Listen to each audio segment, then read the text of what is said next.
నమస్కారం. ఆధ్యాత్మిక సుధాసాగరం ధర్మ సందేహాలు కార్యక్రమానికి స్వాగతం. ఇంటింటా వాడవాడల గణపయ్య ఘనంగా పూజలు అందుకుంటున్నాడు. నైవేద్యాలను బొజ్జ నిండా ఆరగించి భక్తులకు వరాలను కురిపిస్తున్నాడు. కొండంత దేవుడికి కొండంత పత్రి అన్నట్లుగా భక్తులు సైతం వారి వారి శక్తి మేర పూజలు చేశారు. కొంతమంది భక్తులు నిన్నటి సంధ్య వేళ పార్వతీపుత్రుడికి వీడ్కోలు పలకగా మరికొందరు రేపటి నుంచి నిమజ్జన కార్యక్రమాలను ప్రారంభిస్తారు. ఈ నేపథ్యంలో వినాయక చవితి తర్వాత అనేక సందేహాలు భక్తులకు ఉన్నాయి. వాటికి సంబంధించి శాస్త్రీయ సమాధానాలు అందించడానికి ఈరోజు మన ముందున్నారు ప్రముఖ ఆధ్యాత్మిక యాత్రికులు బ్రహ్మశ్రీ కాకునూరి సూర్యనారాయణమూర్తి గారు. వారిని అడిగి అనేక సందేహాలు నివృత్తి చేసుకుందాం. నమస్కారం అండి. నమస్కారం అమ్మా.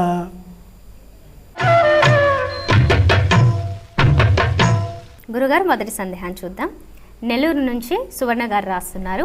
వినాయక చవితి రాత్రి వేళ చంద్ర దర్శనం జరిగితే పరిహారం ఏమిటి తెలియజేయగలరు అంటూ కోరుతున్నారు.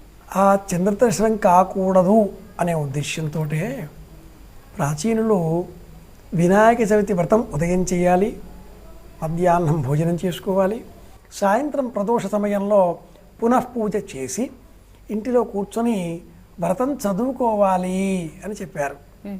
ఆ వ్రత సమయంలో చేతులు అక్షింతలు పట్టుకొని సింహ ప్రసేనమవధి సింహో జాంబవతాహత సుకుమార కమారోధి అనే శ్లోకం కూడా చదువుకోవాలి అన్నారు. దీని తాత్పర్యం ఏమిటి అంటే, ఆ కథ శమంతకోపాఖ్యానం మనం చెప్పుకున్నామే.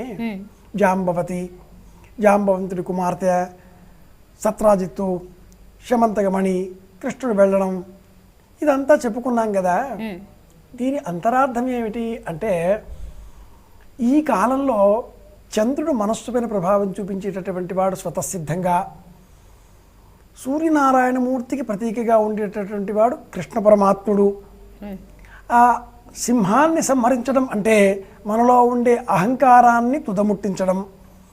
ఇలాంటి ప్రతీకాత్మకంగా ఉండే ఈ కథను చదువుకుంటే ఎప్పుడైతే అహం తొలగుతుందో అనుగ్రహం లభిస్తుంది. చంద్రుణ్ణి చూస్తే నీలాపరింది వస్తాయా అంటే అది మనలో ఉండేటటువంటి అపరాధ భావన. ఏదైనా తప్పు చేసి ఉంటే తప్పకుండా నీలాపరిందులు వస్తాయి. నీలాపరిందులు ఏమిటి? నిందలే వస్తాయి. కాబట్టి తప్పు చేయకుండా మనం బ్రతకాలి, ధర్మబద్ధంగా బ్రతకాలి, నియమపూర్వకంగా మన జీవితం కొనసాగించాలి అనేటటువంటి లక్ష్యంతో వినాయక చవితి నాడు ఈ వ్రతం చేసుకున్నాం. ఇది శుక్లపక్షంలో వచ్చేటటువంటి చవితి కాబట్టి వరసిద్ధి వినాయక పేరుతో మనం చేసుకున్నాం. వరాలను సిద్ధింపజేసేటటువంటి వినాయకుడు వరసిద్ధి వినాయకుడు. 32 వినాయక విధానాలలో వ్రతాలలో 32 వినాయక విధానాలను మనకు గణేశ పురాణం చెబుతుంది. వీటిల్లో వరసిద్ధి వినాయక స్వామిని మనం ఈరోజు స్తోత్రం చేసుకున్నాం.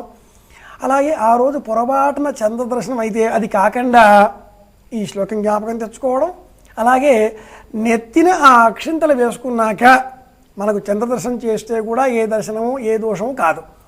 ఎందుకు అవుతుంది? మనం కావాలని చూడాలి, చూద్దాం అనుకుంటే తప్పించి వ్రతం చెప్పుకునేటప్పటికీ పునఃపూజ చేసేటప్పటికీ చీకటి పడిపోతుంది. భోజనం చేస్తాం, ఇంట్లోనే ఉంటాం. ప్రత్యేకించి తల ఎత్తి ఆకాశం వైపు చూసి నేను చంద్రుని చూచాను ఏమవుతుంది అని ప్రశ్నించే వాళ్ళకి మినహాయిస్తే మిగతా వాళ్ళకి ఎవరికి అవకాశాలే ఉండవు. కథలో కూడా క్షీరఘటనలో చూచాడు కృష్ణ పరమాత్ముడు, పాలలో ప్రతిబింబాన్ని చూశాడు అని వర్ణిస్తుంది ఆ కథ. దీని అంతరార్థం ఏమిటి అంటే, మన మనస్సు అన్నిటికీ ప్రతీక. ప్రమాణం అంతఃకరణ ప్రవృత్తజ అంటాడు మహాకవి కాళిదాసు గారు. మనస్సు ప్రతీక, మనస్సు ప్రతీకాత్మకం. మనస్సు పైన ప్రభావం చూపించేటటువంటి వాడు చంద్రుడు కనుక ఆ దోషాలు లేకుండా ప్రశాంతమైన మనస్సుతో సూర్యనారాయణమూర్తికి ప్రతీకగా ఉండేటటువంటి కృష్ణ పరమాత్ముడిని మనం స్తోత్రం చేద్దాం. ఏ దోషాలు రావు. ఈ శ్లోకం చెప్పుకోవాలి. సింహ ప్రసేనమవధి సింహో జాంబవతాహత ఇది జ్ఞాపకం చేసుకుంటే